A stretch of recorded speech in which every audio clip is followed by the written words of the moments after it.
네, 반갑습니다. 나땅TV 구독자 여러분. 오늘 제가 추천해드릴 지역은요, 8호선의 호재를 받는 구리 다산입니다. 2024년 6월에 개통 예정인데요. 구리 도시공사에서 별내선 개통 준비에 최선을 다하고 있다, 이렇게 얘기를 하고 있습니다. 아직 6월에 개통한다라고 되어 있고 다른 얘기는 없어서 별 탈이 없으면 6월에 개통할 것 같습니다. 지하철이 개통하면은 시세가 오를까 안 오를까 과거 사례를 가지고 스터디를 많이 했었는데요. 이 물건과 그 다음에 그 지역 시세 트래킹 같이 한번 해보겠습니다. 23타경 1934 1층에 있는 힐스테이트 다산인데요. 2월 14일에 한번 유찰이 돼서 3월 20일에 입찰 예정입니다. 아직 기한이 많이 남아있어서 보시고 충분히 입찰을 준비하실 수 있을 것 같아요. 지금 1층 물건이라서 호가 중에서 최저가로 좀 보셔야 될 것 같고, 위치가 어디냐면은 여기입니다. 8호선이 개통되는 지역이 여기고요. 진건역에서 도보 직선거리로 569m, 도보 10분 정도로 갈 수 있는 거리에 있습니다. 괜찮죠? 다산에서는 거의 도보권으로 다 역을 이용할 수 있을 것 같아요. 그래서 여기에 있는 신축, 준신축입니다. 지금 다산은 거의 입주가 마무리되어서 전세나 이런 매매 거래 이런 것들이 다 안정적이고요. 또 택지지구라 주거 환경이 굉장히 우수합니다. 남양주 그럼 굉장히 먼 느낌이고, 남양주가 굉장히 크거든요. 그 중에서도 다산은 굉장히 쾌적한 주거지로서 매력이 있거든요. 한번 가보시면 좋을 것 같고요. 지금 힐스테이트 다산 같은 경우에 같은 평형, 경매와 같은 평형 113A 타입 같은 경우에 실거래가 아주 많이 되고 있습니다. 한 1월에만 3건 거래가 됐고 매월 몇 건씩 계속 거래가 되고 있어요. 이 타입 한 개만 그런 거니까 다른 타입까지 다 하면 매월 거래가 아주 자주 되고 있는 것 같아요. 지금 8억 5천 2층인데 우리는 물건은 1층이니까 그걸 감안을 하셔야 될 것 같고, 안정적으로 8억대 후반 가격이 조성되어 있어요. 그래서 지금 이게 1층 매물인데 8억 1,400에도 유찰이 됐거든요. 제가 생각했을 때 지금 현재는 매매가 대비 10%에서 15% 정도 수익을 내면 좀 잘 본다고 봐요. 이게 지금 8억대니까 8천만 원에서 한 1억 정도 싸게 낙찰 받으면 충분히 수익이 적당한 수익이라고 생각이 됩니다. 아주 드라마틱한 경우에는 매매가 대비 20%까지도 수익을 내기도 합니다. 6억대를 1억 2천 정도 싸게 받기도 하는데, 평균 정도로 봤을 때는 이 정도 가격대면은 8천에서 한 1억 정도 수익을 목표로, 세전 수익을 목표로 입찰하시면은 좀 무난하다라는 생각이 좀 들어요. 우리가 봤을 때 좀 고가 낙찰을 받았다라는 경우에는 잔금을 못 치는 경우도 있기 때문에 낙찰만 되었다라고 보지 마시고 끝까지 잔금을 치는지도 보시면 좋을 것 같습니다. 제 생각에 이 물건은 1층인데다가 이 물건을 낙찰을 받고 잔금을 칠 때쯤 되면은 8호선이 개통을 할 거기 때문에 굉장히 좀 좋을 것 같습니다. 이거 명도하고 하시면은 아마 개통 준비로 떠들썩할 것 같아요. 그럼 굉장히 주목을 받을 수 있습니다. 그리고 현재 상태에서 추가적인 어떤 호재 같은 거는 없지만 안정적인 쾌적한 주거지, 잠실까지 20분 출근하는데 걸린다, 도어투도어 1시간 안으로 강남권 출근이 가능하다라고 했을 때 쾌적한 주거지, 그리고 교통, 여러 가지 상권이나 여러 가지가 안정적인 지역이라서 앞으로 드라마틱하게 막 바뀌는 지역은 아니지만 지금 살기에도 되게 편안하실 것 같다라는 생각이 듭니다. 되게 추천을 제가 많이 했었어요, 작년부터. 자, 그리고 두 번째 물건은 구리인데요. 구리가 사실은 다산보다는 서울에 더 가깝습니다. 그런데 구리는 구도심이고 도시가 작아요. 그래서 낡은 아파트들이 많습니다. 그렇지만 이 작은 구리 안에 역이 3개나 들어가기 때문에 역 접근성은 다산보다는 더 유리하다고 생각이 돼요. 조금 작은 평수 5제곱미터에 5억에 감정됐는데 이게 유찰이 돼서 3월에 진행 예정입니다. 지금 매매는 5억대에 자주 되고 있고요.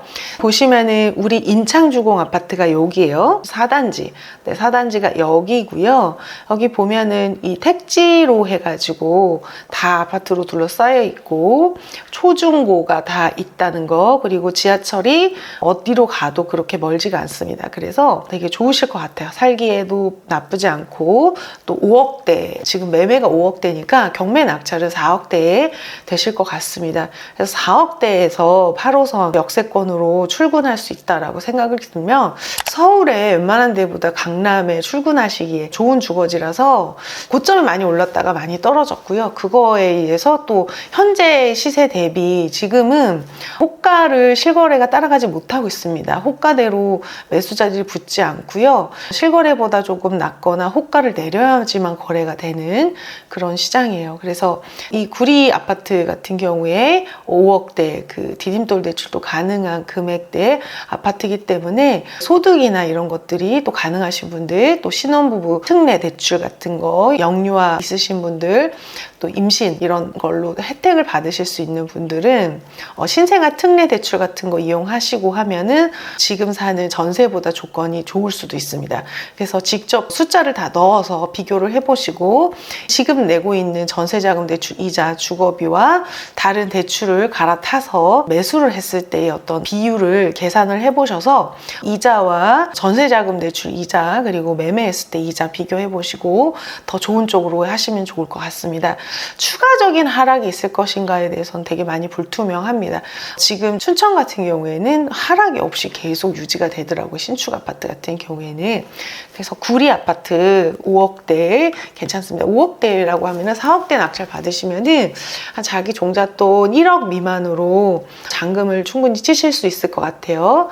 낙찰가의 80%, 감정가의 60%, 무주택자 같은 경우에는 80% 가능하시고 1주택자 같은 경우는 DSR을 하셔야 됩니다. 그러니까 1주택자라도 대출이 있는 1주택자가 있고 대출이 없는 1주택자가 있잖아요. 만약에 1주택인데 내가 대출을 받아서 거주하고 있다라면은 대출이 있는 1주택자고 내가 1주택은 있는데 전세를 끼고 있기 때문에 대출이 없다 같은 경우에는 또 DSR에선 유리하실 수가 있습니다.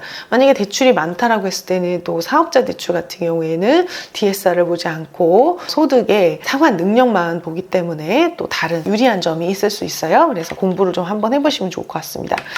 자, 인창주공 아파트 지금 5억대 초반에서 4억대에 거래가 되고 있고 지나치게 낮은 호가의 거래는 우리가 통계상으로는 빼고 있습니다. 이거 같은 경우에는 좀 정상적인 거래가 아닐 수 있습니다. 그래서 이런 큰 흐름, 이 파란색 그래프가 호가의 상한선과 하한선을 이야기하거든요. 그래서 인창주공 아파트 흐름 좀 보시고 과거에 6억대 후반 정도까지 갔다가 지금 5억대까지 내려왔는데 이걸 내가 4억대 받으면 어떨까 이렇게 생각을 한번 해보시면 좋을 것 같아요. 지하철 개통, 8호선이 개통하면 어떻게 될 것인가? 그럼 과거 사례를 봐야 되는데요. 가장 최근에 개통한 사례로는 5호선이 있습니다. 5호선은 21년도에 개통을 하면서 시장이 좋을 때 개통을 했어요. 그래서 개통을 하기 전서부터 올랐었는데 이 흐름을 보시면 좀 도움이 되실 것 같아요. 이 이후로는 하락을 했는데 이때까지 흐름을 보시면은 원래 강동구와 하남시 사이에는 평당가의 차이가 상당히 있었습니다. 이 한 칸이 2억이니까 요거 저거 한 1억 정도 평균 1억 정도의 시세 차이가 계속 났었는데 점점 붙어서 사실상 강동구랑 하남시 시세가 비슷해졌었습니다. 잠시 동안은 하남시의 시세가 더 높았을 때도 있었던 거예요. 그렇게 해서 지금은 또 강동구가 시세가 높은데 원래 서울 강동구가 하남보다는 급지가 더 핵심지 쪽에 가깝기 때문에 평당가가 높은 게 맞는데 제가 여러분한테 말씀드리고 싶은 것은 원래 상일동행까지 있던 지하철이 강일역, 미사역, 풍산역 이렇게 쭉 계속 연장이 되면서 이 흐름이 붙었다는 얘기예요.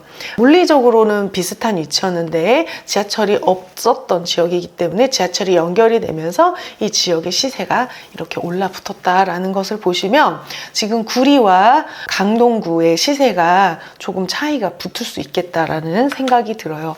그래서 제가 비교를 해보면 여기가 서울 강동구 암사동이고요. 여기가 교문동입니다. 그러면 여기가 현재는 지하철이 연결이 없었고 차로만 이동을 했었고 또 다리를 건너야 됐었는데 이제 지하철 두 정류장을 건너면 갈 수 있다. 그래서 심리적으로는 이게 한 5분 정도의 거리가 된 거예요. 지하철로는 한 정류장에 2분 정도 되잖아요. 그래서 5분 정도의 그 거리로 단축이 됐다. 그러면 이 시세가 상승할 때 점점 벌어졌었는데 조금 붙을 수 있지 않을까? 지금 다 떨어졌습니다. 다 다 떨어졌는데 암사동도 떨어지고 교문동도 떨어졌어요. 더 많이 떨어진 걸로 보입니다. 이 시세가 지하철 개통한 이후에 조금 심리적으로 많이 붙을 수도 있다라는 예측을 할 수가 있어요. 제가 아까 5호선은 개통하기 전서부터 이렇게 흐름이 붙는 걸 보여드렸는데, 과거에 시장 흐름이 안 좋았을 때 개통했던 단지 지역들은 개통하고도 시세가 오르지 않은 지역들도 많이 있습니다. 그래서 지하철이 개통하는 것에 맞춰서 시세가 오르거나 내리거나 하지는 않아요. 원래 부동산 시장이 좋으면 오르고 나쁘면 떨어지는데, 물리적으로 연결이 되면서 지하철 노선이 연결이 되면 이 시세가 영향을 받는다는 것을 좀 말씀드리고 싶습니다. 여러분, 오늘 제가 비교해 드렸던 것들을 가지고 여러분도 아실에서 평당가를 비교를 해보시고 이 추측을 해보는 거예요. 가설을 세우는 거죠. 자, 8호선이 개통한 다음에 이 시세가 어느 정도로 따라 붙을 것인가, 구리와 다산의 시세가 강동구에 있는 아파트와 시세가 얼마 정도 붙을 것인가 라는 것을 예상을 해보고, 또 그게 맞으면 너무너무 재미있잖아요. 그러면서 우리의 안목 스스로에 대해서 그 확신을 가질 수 있는 것 같습니다. 자기만의 인사이트가 생기는 거겠죠. 오늘 추천해드린 8호선 역세권 개통하며 수혜를 받을 단지, 지역 그 두 개 물건 추천드렸습니다. 저희 경매실전반이 곧 개강을 하는데요. 3월에 개강을 예정을 하고 있습니다. 물건 추천 그리고 실제로 입찰을 하실 수 있도록 대출 상담 그리고 명도 서포트를 다 해드리고 있으니까, 내가 공부를 했는데 혼자 너무너무 무섭다 하시는 분들은 저희 행꿈사의 실전반 들어오시면 도움을 많이 받으실 수 있습니다. 오늘 영상 좋으셨다면 구독, 좋아요 부탁드릴게요.